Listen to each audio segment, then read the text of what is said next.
Seguimos con Política en Acción. Juego un poco para qué.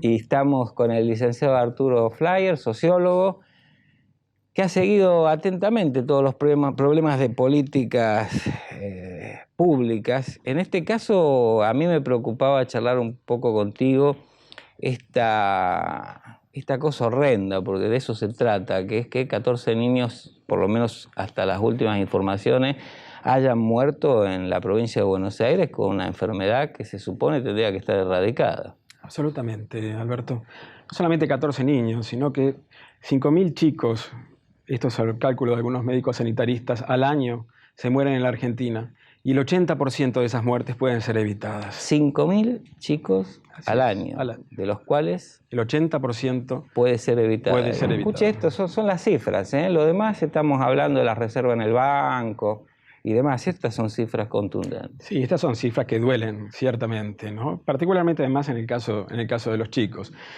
Para tomar el caso del sarampión, sin ir más lejos, muchos de estos 14 chicos tenían menos de un año. ¿Qué es lo que hace la provincia de Buenos Aires? Recomendar que se vacune a partir del año. ¿Qué es lo que está sucediendo aquí? Aquí hay un error, diría algún ingenuo. No, si se vacuna a partir del año, con una sola dosis es suficiente para inmunizar a un chico. En cambio, si se vacuna antes de los 12 meses, a los 9 como antes se vacunaba, es necesaria una segunda dosis a los 15 meses. Esta no es la primera epidemia de sarampión que se sucede en la provincia de Buenos Aires, es la tercera en los últimos años. Una en el año 85, otra en el año 93. Y esta es la experiencia. Es decir, que vos me estás diciendo concretamente que hay una decisión política que ha llevado a que se dé una sola dosis en la provincia de Buenos Aires y que si se hubieran estado dando las 2 dosis correspondientes no hubiéramos tenido estos casos. Yo no sé en qué instancia está esa decisión, de alguna forma. Si es política, si responde en todo caso a órdenes presupuestarios. El hecho es que se están muriendo chicos de una enfermedad que ya tendría que estar erradicada, tal como el cólera, por ejemplo, entre otras cosas, ¿no? Y quien diga que esto se debe a un fenómeno de la pobreza, yo creo que está muy equivocado. En la Argentina se gasta mucho en salud. Pero el problema es que se gasta muy mal. A ver, ¿cómo es eso? ¿Vos sabés, Alberto? Vos me estabas diciendo recién que tenemos 5.000 niños que podrían morir, que podrían vivir, pero que mueren por causas evitables. Así es. Y decís que tenemos un alto gasto en salud. Así es. La Argentina, para ejemplificarte, la Argentina en el total de América, Canadá y Estados Unidos incluido, es el tercer país que gasta proporcionalmente en su PBI más en salud. El 9,8% de su PBI está destinado a salud. La Argentina es el segundo país en toda América que tiene la mayor proporción de médicos por habitante. Y sin embargo, la Argentina está en el número 12 en términos de tasa de mortalidad infantil. 22,2 por 1000 es la tasa de mortalidad infantil, acorde estoy hablando de las fuentes de las que estoy hablando, es el reporte de informe de salud mundial de UNICEF, complementado con otros informes de la Organización Mundial de la Salud y la Organización Panamericana de la Salud, que dan cuenta de estas cifras. Es decir, que estamos terceros o cuartos. Estamos terceros en términos de PBI, gasto, segundo en términos de médicos por habitante, y sin embargo estamos en el número 12 en términos de mortalidad infantil. Entonces, ¿qué está sucediendo? Eso. ¿Qué está sucediendo? Acá hay un claro problema de políticas públicas, claramente. Y para generar políticas públicas eficientes se necesitan particularmente 4 elementos. Voluntad política, primero. Segundo, un consenso comunitario. Tercero, transparencia en la gestión. Cuarto, idoneidad en la misma.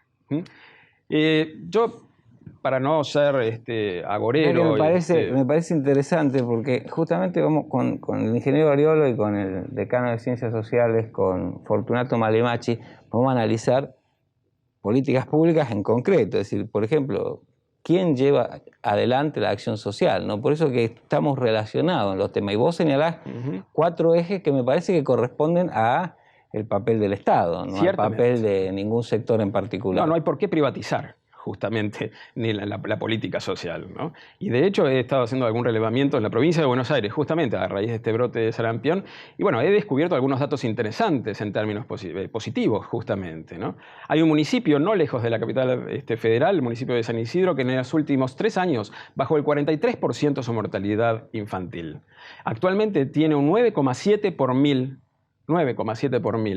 de la tasa de mortalidad infantil, considerando que la capital federal, con una composición social mucho más homogénea, tiene el 14,7, que la provincia tiene el 20 por 1000, y que la nación, como refería, tiene el 22 por 1000. Entonces, bueno, dije, ¿qué es lo que sucede aquí? ¿Que hay alguien que se equivocó en los números?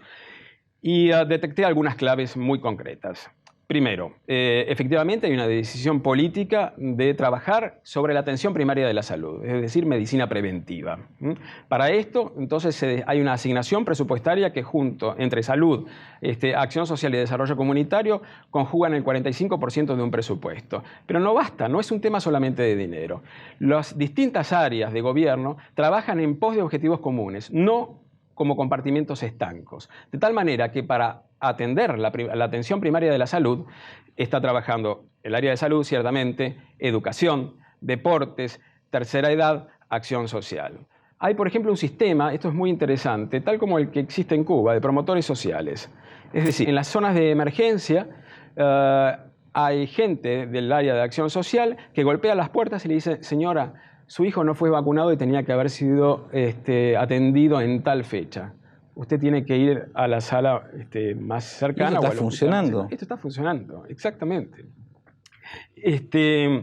Al mismo tiempo, te diría, digamos, hay equipos capacitados. Este es otro de los puntos. No basta comprar tomógrafos o aparatos de resonancia magnética. Es necesario tener personal idóneo. Y de tal manera que la Universidad de Buenos Aires eligió a ese municipio para que los alumnos de la Facultad de Medicina de los últimos años hagan la residencia o las prácticas médicas allí. Escuelas de enfermería que se generan en ámbitos municipales, ¿sí?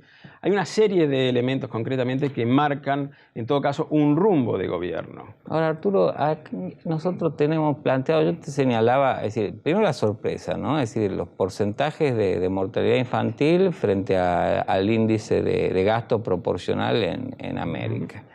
Por el otro lado, casos donde efectivamente se puede bajar. Y sobre todo, yo diría, un país que está viendo azorado como sus índices, como otros, ¿no? Sus índices de salud, sus dificultades para el acceso a la salud crecen cotidianamente. Surgen propuestas que aparentemente son originales, como esta de que Cáritas toma la acción social. Pero, ¿qué es lo que la gente que está muy desorientada va dibujando como reclamo, como exigencia a los políticos en relación a resolver sus problemas cotidianos? ¿Qué es lo que no se ve? Y creo que toma el distanciamiento entre política y ciudadanía, ¿no? Sí, ciertamente. Hay nuevas demandas en este sentido. Ya no basta con el carisma para atraer la voluntad de las mayorías, como se dice usualmente. Y yo siempre suelo decir, además, que es muy distinta la racionalidad en elecciones legislativas que en elecciones ejecutivas. En elecciones legislativas la gente vota con mayor libertad, vota más con el corazón, mayor con sus amores y con sus odios. En elecciones ejecutivas como las que vamos a tener el próximo año, la gente vota con la cabeza, con la racionalidad. Y lo que está pidiendo concretamente es, primero, gente capacitada. Segundo, yo trabajo mucho en investigaciones cualitativas y cuando analizamos distintos candidatos, la gente me pregunta, ¿y qué hizo? ¿Qué hizo para que merezca mi voto? ¿No? Es decir, acciones, hechos concretos en beneficio de la gente. Esta pregunta aparece de manera reiterada. ¿Qué hizo? ¿Qué hizo? Si es legislador, ¿qué proyectos presentó? ¿De qué manera me ha beneficiado a mí en mi calidad de vida? Que este es el enfoque central, por así decirlo. Al mismo tiempo, políticos generalistas, es decir, aquel que pueda hablar de economía, de salud mental o de agricultura con la misma soltura, la gente ya comienza a mirar con cierta desconfianza. Pretende que los políticos tengan equipos capacitados, reconocidos, con propuestas, fundamentalmente, en su derredor. Es decir, lo que la gente en este momento pretende es que le resuelvan sus problemas concretos. Arturo, te agradecemos la presencia. Nosotros enseguida volvemos con Política en Acción. Estamos con el decano de la Facultad de Ciencias Sociales de la Universidad de Buenos Aires y con un ex miembro del Consejo Nacional de Cáritas Argentina, analizando esta propuesta que ha surgido en el debate de la Rúa Meijide. ¿Cáritas tiene que dirigir la acción social en la Argentina?